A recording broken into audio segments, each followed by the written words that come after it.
change your mind, change your money, change your life. I am Coach Rob Lee Simmons, the host of this podcast, and let me be your tour guide to greatness.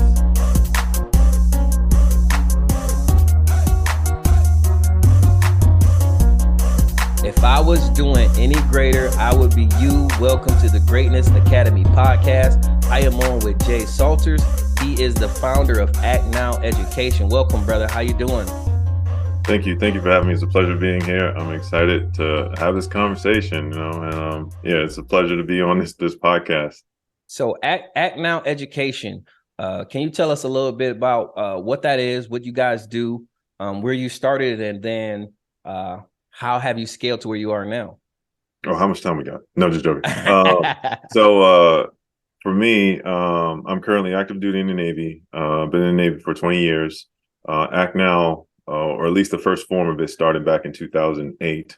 I came across some resources that were beneficial to me as far as trying to get my career trajectory, as far as getting a degree, trying to get some certifications and things of that nature. But what I realized is that, right before we hit that 10-year mark, we're trying to figure out whether we want to stay or where we want to go. Right. And so that was around that time. That was my key thought process, right? I joined the military because I couldn't afford school, single parent family. My mom really took care of everything, and I didn't want to have any school debt, so I joined the Navy so I could be able to pay for school. But years went by, me being in the Navy, enjoying it, traveling, but I didn't do much school. And so I got at that point, was like, if I'm trying to get out, I got to be serious about this, and I don't want to leave how I came in. And so I started looking up for opportunities and comparing myself to my civilian counterpart that would have probably already had the degree at that time. May or may not have some certifications. The only thing I had to my name was a clearance. And so I got to work looking up programs, looking up opportunities, and that's kind of how that seed grew. I had some mentors guide me in the right direction. And I guess as I was taking in information, I was just, sharing it with everyone that would listen to it so they can utilize it and be beneficial. Because it wasn't always about me. I'm a big accountability person. So if I'm telling people about it, I got to do it. I got to live that absolutely. life. And so that kind of grew into what Act Now is now, which is an organization, a nonprofit that we focus on upskill, reskill, and opportunities for the military community. And that doesn't matter if you're active duty, reservist, National Guard, military spouse, veteran. We cover the whole gambit. And the focus is to be able to provide these resources at no charge, right? There's over 40,000 different organizations out there that support the military community that could be impactful to your life and make a difference. And so our goal is to be that resource for your resources. And that's kind of how we developed into what it is now. We have over 62,000 members. Wow. Part of our organization. And we're just going at it every day because it's different. Even though some of the questions may be the same, it's different because everyone is always trying to figure out what is the next move, and they don't really have that blueprint laid out. And so we try our best to be able to be there and support those folks that are trying to get that way ahead, or figure out which roles they should take, or what job they should take, or opportunities are out there, or what can align them with what their goals are.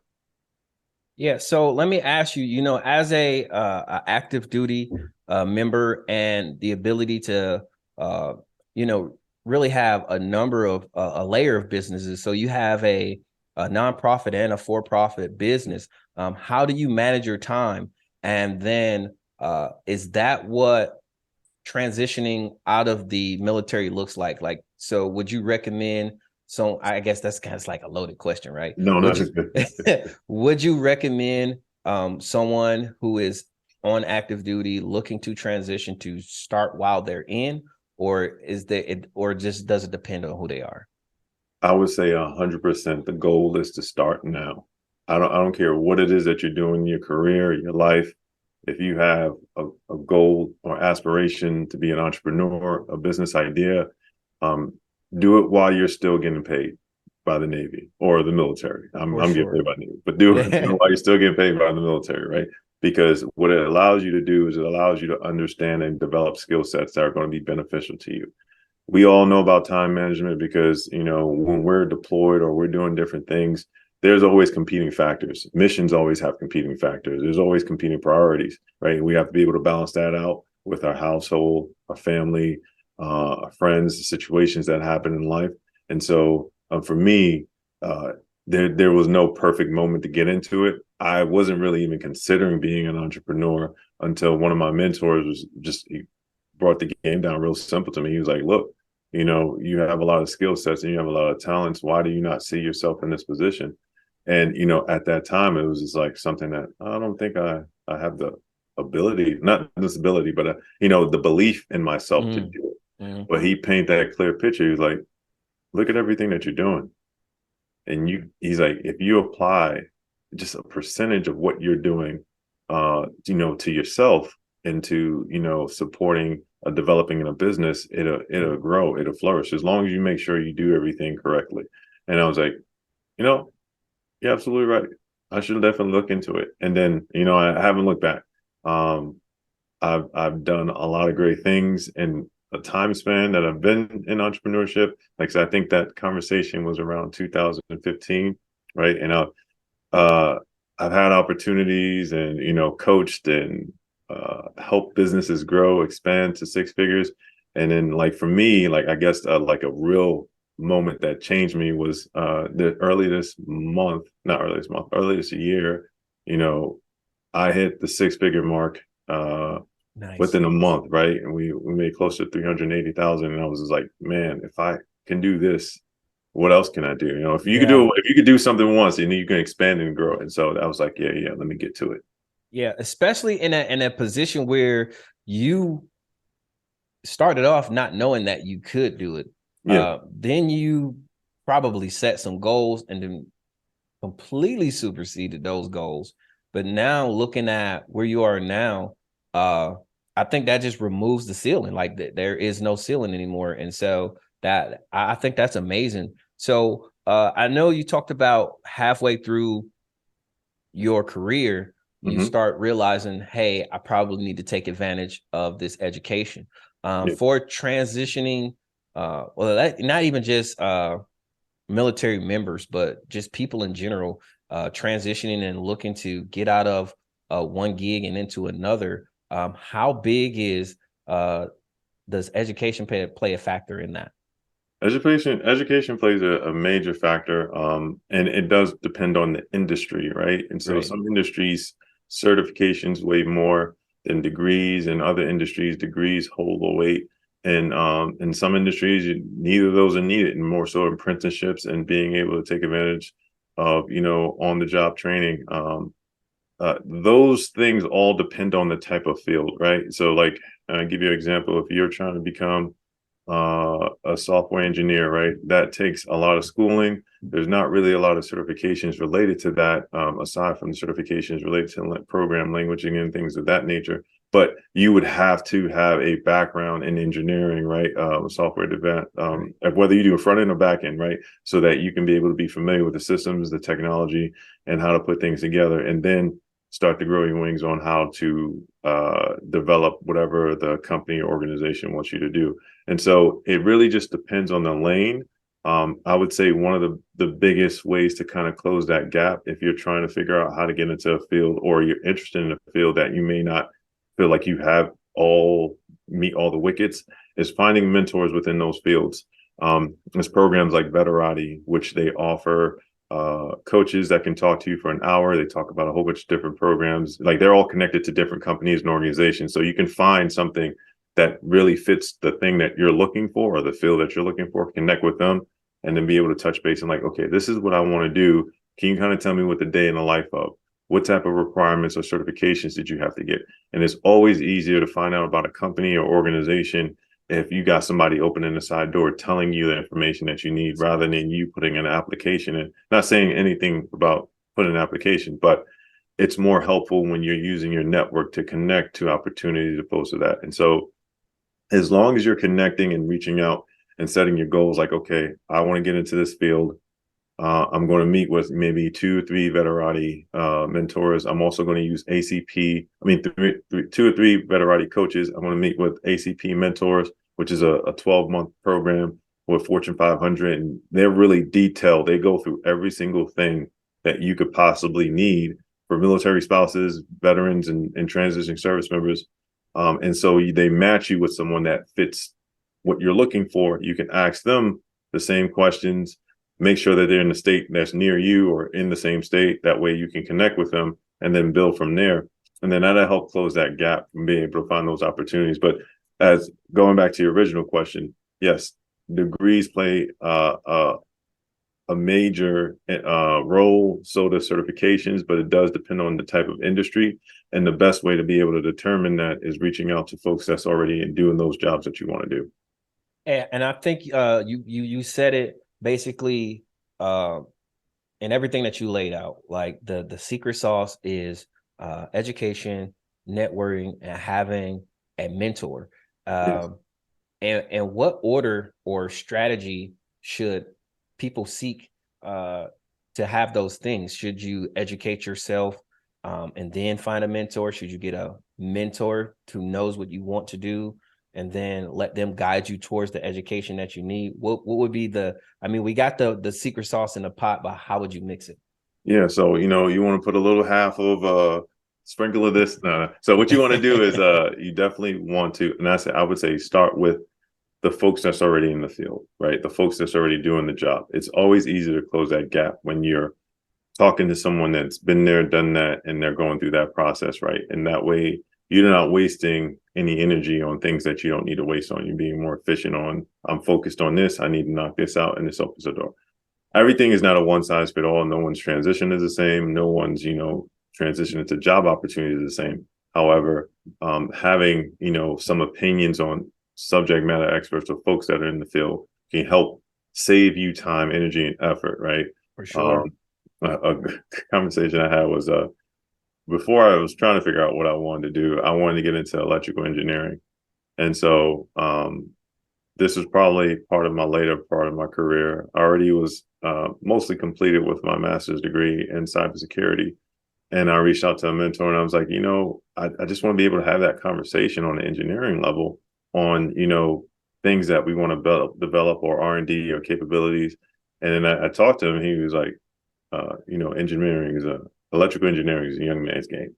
And I was like, what do you mean by that? He was like, is nothing wrong with you want to go down that path, but understand that this is not just like a direct path. There's some things that you would have to do in order to line yourself up with these certain type of careers. And I was like, and that helped me understand, right? Rather than me just diving in and then not getting the facts right and then looking for the opportunities, it helped me clearly understand, okay, it's like, well, maybe this is not the angle that I want to go. Right. And turned out not to be after I had a few conversations with other folks but if I would have just went to school and started taking those courses, trying to pass that calculus or the algebra and like trying to get through that or any physics courses and then getting the degree and then realizing there's more of that process to it, it would have been a little bit different for me. So I'm thankful that was something that one of my mentors told me as I asked them questions about that.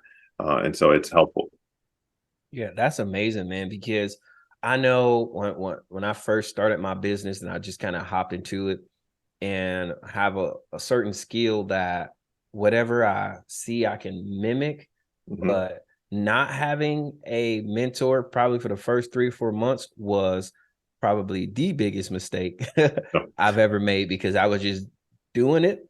And once I got a hold of someone who says, yeah, this is cool. You're doing a lot of stuff, but there is a method to the madness, and he showed me the method to the madness. And I think it's really good to have somebody to have that level of experience that can kind of walk you through those steps. So, as a business consultant, you are a business consultant. So as a business consultant, let me ask, how did you get into becoming a business consultant? So like I said, I don't think anything is by plan, it was by nature. I would go to do things. I was doing things for a nonprofit at the time, and I would show value, right? I typically, anytime I'm talking to either, a potential mentor or, someone that I think I can add value to, that's the first thing I do. I'm focused on how can I help you with what you're doing, right? Not in the idea of this is going to be transactional. You give me what I want, I get what you want. I just figure like I can learn from this person So I'm going to provide any value that I can. Right. Yes. And so that led right into an opportunity where I got a phone call from someone that I had a value to. And he was like, "Hey, Jay, would you mind, running a seminar with Chase Bank?" And I was like, to who? And he was like, "Oh, to, budding businesses, new entrepreneurs." And I was like, and I talked to my wife about it. I was like, "I don't know. I mean," and she was like, "Just go ahead and do it." It's like, you're good on your feet. Go ahead and do it. Just figure out what you need to do and do the research. And he was like, "Are you not talking about nothing about finances?" I was like, "No, no, no." But what ended up happening was Chase was providing the presenters with all the training.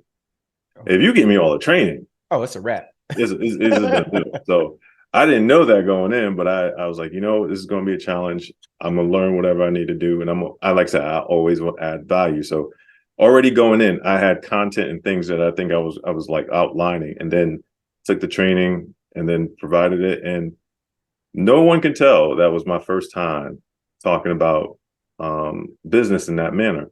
And like I said, that was years ago, and so people were like, "Oh, Jay, it's like, how long have you been doing this?" It was like last week. It's just really, it was like I said. So I took that chance, right? I leaped, and then ever since then, it's just been back to back to back to back to growing, to expanding, to learning, to knowing what your limitations are, knowing what you can say yes to, and important for entrepreneurs, knowing what you're supposed to say no to. Oh, that's deep. And so all of that kind of encompassed like during my time on active duty, right? And being able to balance. I was overseas just recently in the Middle East. And it was beneficial for me because we're 8 hours ahead, right, of East Coast time. So I was going to work every day at my job, putting in hours, right, doing what I need to do. And then when I get back to the house, since I was geo batching, I was focused on business, Yeah. right? And I just consistently did that, right, and build those relationships. Showed up where I need to be, help people with things that I felt I could help them with, and it showed through those relationships and those opportunities to where I started getting larger contracts and opportunities, and I haven't really looked back since.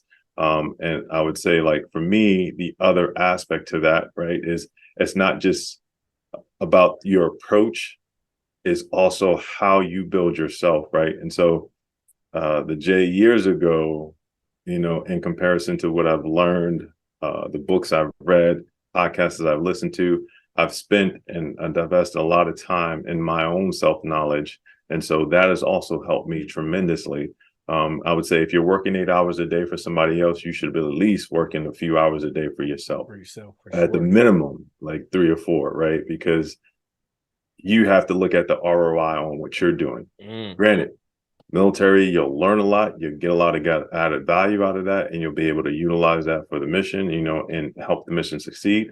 But when you step out of that seat or that position, someone else will fulfill that position, right? And that mission will keep on going. What are you doing for your personal mission? And so that's kind of the focus for me, as I wind down to my retirement. Man, I think that's amazing because like you really set the precedence for what it actually looks like for transitioning. I think a lot of active duty members look at transitioning like, all right, I'm about 12 months out. Now let me figure this thing out.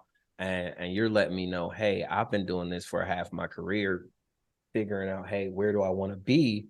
And ideally, I think most people should be that way and not really at the 10-year mark, more Mm-hmm. so, hey, now that I've got my foot wet, how long am I going to do this military thing? And then B, if I'm not going to do it for long, what am I going to do? And when should I start doing it? I think I and I'm not gonna say not even close to similar to your story, but my degree is in sports management, and I wanted to get out and coach basketball. However, as a financial analyst for the Army, I realized that I had a specific skill that was in high demand, and so I wanted to see how could I leverage what I already know how to do.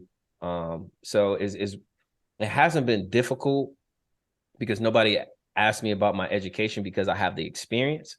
Mm-hmm. But it does make me feel a little bit weary that I'm competing with people that have a financial and accounting degrees.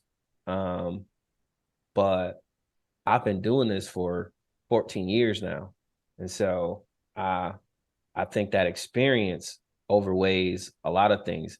How important, when you were looking into business consulting, how important is the experience of the business that you're consulting? And then how do you feel you can provide um, your expertise um, without overshadowing their experience? No, that's a great question.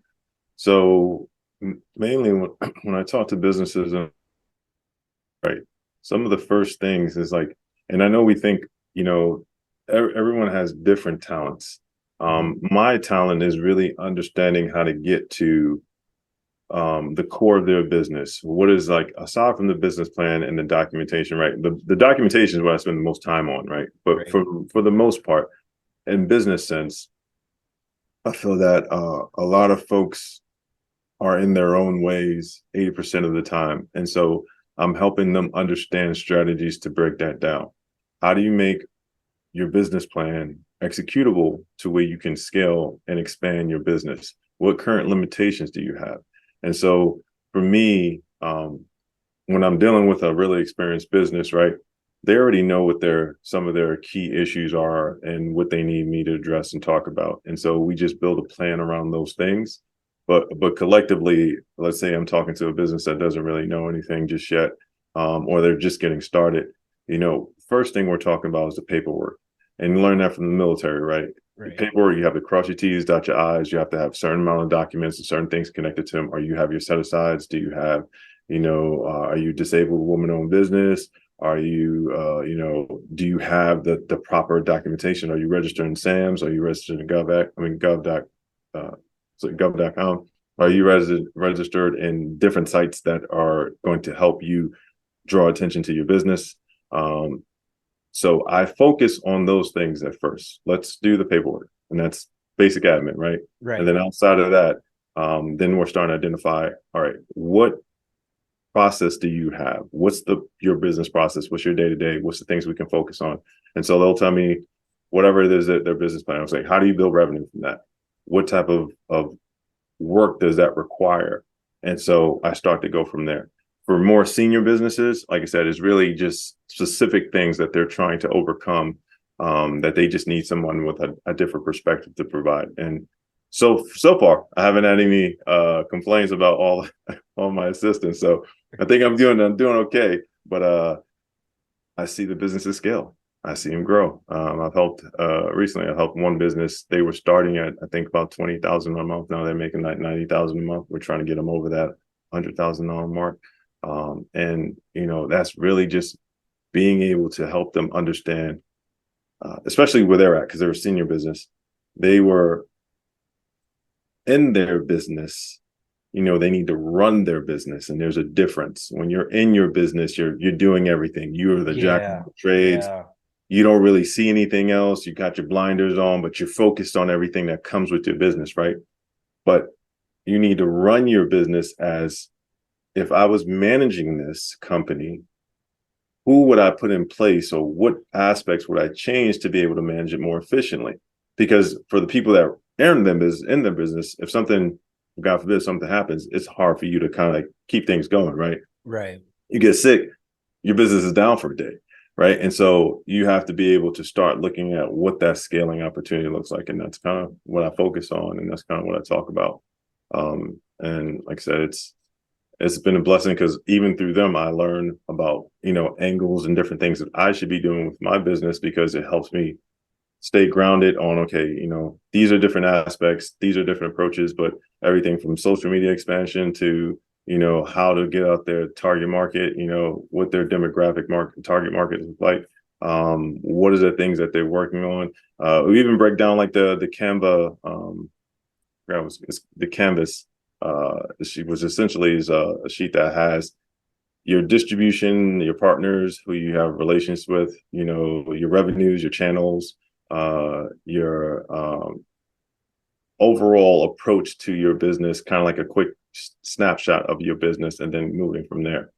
So yeah, that's kind of what I do when I touch base with businesses. Yeah, man, you have an amazing perspective, and I can easily see how you have in a natural sense transition into some of these positions, because just in the middle of your conversation, or your statement, you were saying, hey, I'm in the midst of this, I am providing them with value, and at the same time, in return, not only somebody else cutting a check or they're cutting a check, but they're also providing me with value. So I think it's always important to provide value up front, because at the end of the day, that's why you get into business with people. And then in the most and in talking to you, you are a super, super humble guy. But I want to talk about the prestigious Bob Hope Award. And so I can see how you might have stumbled across it, but tell us the story, man. How did you come across the Bob Hope Award? And then is that something that you had in your intentions, or is it something that just happened? I would say it might be a little bit of both, because so for the Bob Hope Award, your unit has to put you in for it. And at the time, I was a part of a unit that had about 5,000 service members under it. And so when I started learning about educational resources for the military community, I started creating these slide decks and providing that information. And so I decided, it would be just like telling my peers or telling, folks that are interested about it, just one-on-ones, or maybe a group of folks. And then I believe it was my senior chief at the time, like, yeah, you should probably do, a training for the part of the command. Right. And so I was like, okay, I'll do that. And so mind you, I've never spoken in front of people, in front of a large audience, so I am not a public speaker. Still to this day, I do my best, but I'm not a public speaker. I'm with you, brother. But yeah, and so I created the slides, created the information, sent it out. I want to say like 70 people showed up, right? And so I've begun the first training of what is now known as Act Now training. And then it was horrible. Straight trash. It was pretty bad. So much so that I vowed that I will never do this ever again. Obviously, you see, years later, I am still doing this. It's because of that's why I say mentorship is important. It's because my senior chief, he was there. He listened to the whole thing, and he's like, Jay, you're going to do that again. Oh, petty assaulters, you're going to do that again. And I was like, senior, you've seen you see what just happened. That is I don't want that to be a repeatable offense. No, I'm sorry. I got people falling asleep. I got all slides. I got a whole bunch of words on slides. It was just bad. And he was just like, oh, he's like, as if I thought it was an option. He was like, no, I said, you will do this again. Right. And he said it 2 more times, and then I got it. And I was like, Roger that. I will do it again. And then I just kept on going at it. And so lo and behold, people were like, that's some of the best training I ever received.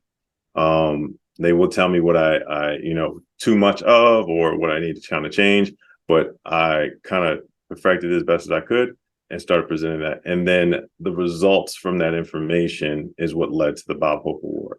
And so a lot of folks got bachelor's degrees, associate's degrees. They've knocked out a bunch of college education because of it. They got certifications. I got my whole division. My whole division was getting certifications, and I'm not talking like onesie twosies. I'm like, we were knocking out rows of certifications and opportunities. So I just became the education guy, and then because of that, it kind of turned into my command sending that respond up to the penthouse, to the Pentagon, stating, putting me in for the Bob Hope Award. And so I was surprised that I was nominated, and I was surprised to be awarded it. My whole family went to the Pentagon. It was for each service. So they had the Army, Air Force, Navy, Coast Guard, Marine Corps there. And then it's really due to, Bob's whole dedication to the military, right? And his integrity and his focus and his drive and what he's trying to do, and how his selfless devotion helped others, right? Even to be considered in that breadth of thought, it was amazing. And it gave me a big medallion. It's about I want to say 5 inch by 5 inch. Nice. You could spin it around and everything. It's bronze, solid bronze. And I was like, and so it has his face on it with your name on it. So it was an amazing opportunity. And like I said, that's kind of what really pushed me. But even at that point, right, it was even with those accolades, I was just like, it's another day at work. Right. Until it clicked to me that, I have to be consistent. I Mm. have to, if I want to do something, I got to make sure I do it. Not necessarily like hoping that things will happen. I have to lead that charge. And so that's what changed the direction of Act Now. And that's how we went from a small Facebook group of maybe a few years ago. I think we only had like 200 people in it, but and nothing really going on other than me sharing resources, to now I have certification programs where we're offering the PMP, SEC Plus, Scrum. We're giving people professional business suits. We're giving them professional resumes, 3 interview preps, and we're helping them. Like, we just did our first cohort in January, and we got, out of the 28 people, we got 21 jobs that were unemployed, Wow. just based off of the program. And so That's amazing. it's been able to expand quite a bit. We're partnered with PMI, we're partnered with Coursera, so we're doing a lot of good things in that arena. And I want to continue to push. But like I said, consistency and just betting on yourself. Oh, for Just sure. bet on yourself, because things are not going to come out the way you want them to. Things are not going to look the way you want them to, and you're always not going to be successful in everything you do.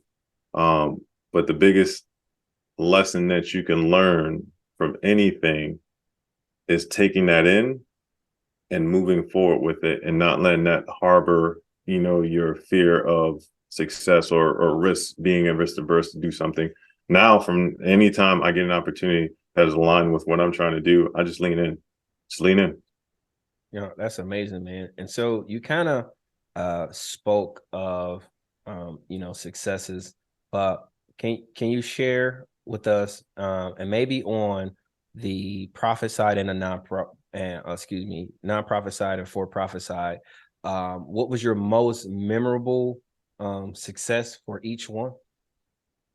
Um, Everyone remembers when you first make something happen. So, like I said, for me, from my for-profit side, was that first coaching event, and I got um, the accolades back from, like, hey, Jay, this is great, the way you provided that. Would you be interested in doing another? And I just thought, I was like, That was it. Yeah. yeah, that was, I mean, because that just showed me that this is a path that I could take, right? And so I took that path. For the nonprofit side, actually, for the because I actually, that my first thing is always my big thing, but for me, it's also the impact that people reach out to me and have. And so um I had one business where this individual, she was struggling with trying to provide for her family. She put everything that she had in her business, and she was just running against every single barrier wall around it, and she couldn't figure it out what to do and how to do it. And she was a licensed counselor, right? And so I talked to her about a few strategies, and I was like, listen, you don't necessarily have to do everything, right? Like, from the management perspective, you can kind of collectively build out a team, and you can have those folks do that, and you manage that. And that way, it's not as much of a burden on you and your family. Right. And it's not taking so much of an emotional toll when you're sitting down with your clients, because I know that's hard for you sometimes to kind of convey. So that turned into her running a company of maybe 25 employees. So I was just like just with that suggestion and working with her. And then for the nonprofit, Uh, yeah, there's so many. Anytime, and you can see now, especially on my LinkedIn, anytime where I'm able to help someone understand their value, uh, and what it means to just be able to believe in themselves and see the difference, that means the most to me. And so I got a lot of stories like that, but I'll talk about one individual who was in my first cohort from Alpha Platoon. We go by platoons for each of our cohorts. And so Alpha, Bravo, Charlie. Right now we're doing Bravo. But Alpha Platoon, I had an individual who he was unemployed for about a year and a half since leaving the military. He was originally a corpsman HM, so worked in the medical field, and he was interested in getting into tech, right? Didn't have really the experience or the background for it. And then I told him, hey, you get an opportunity, apply to our program, the 3-cert cohort, and see how it goes for you. And hopefully I can help booster you to the next level to get you into those roles that you're looking for. So he went through the program. The program is really about community. So it's not like an individual based thing. You're working Right. on a team with individuals to accomplish something. And there's 4 teams that are in each of our platoons. And so as he's going through the process, he's doing everything that I'm asking, he's hitting it hard, he's getting through his certification, he passes his Scrum PSM, he passes his Sec Plus, and then he passes his Project Plus. And then within a week of him about to graduate the program, I go over like employees, connect them to employees and connect them to opportunities, and then tell them, hey, you need to go find these opportunities as well.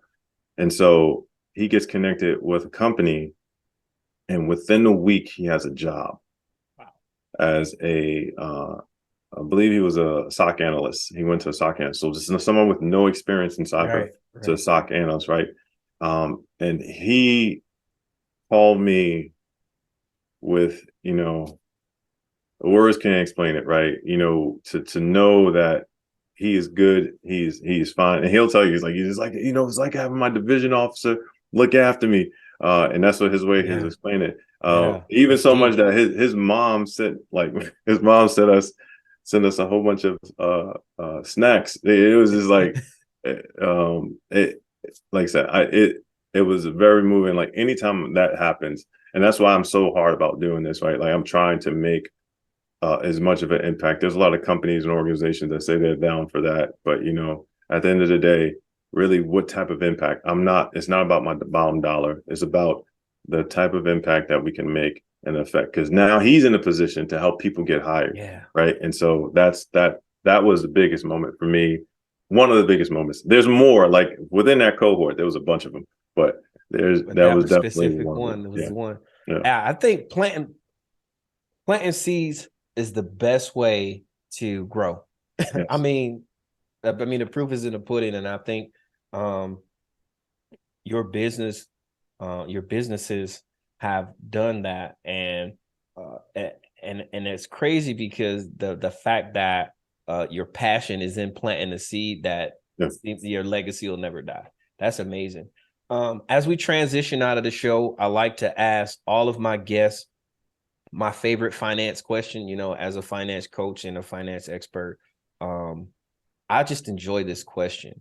So what is the single largest purchase you've ever made? And then how did it make you feel? Definitely had to be my home. I would tell you it was a good feeling to own, to be able to buy a property.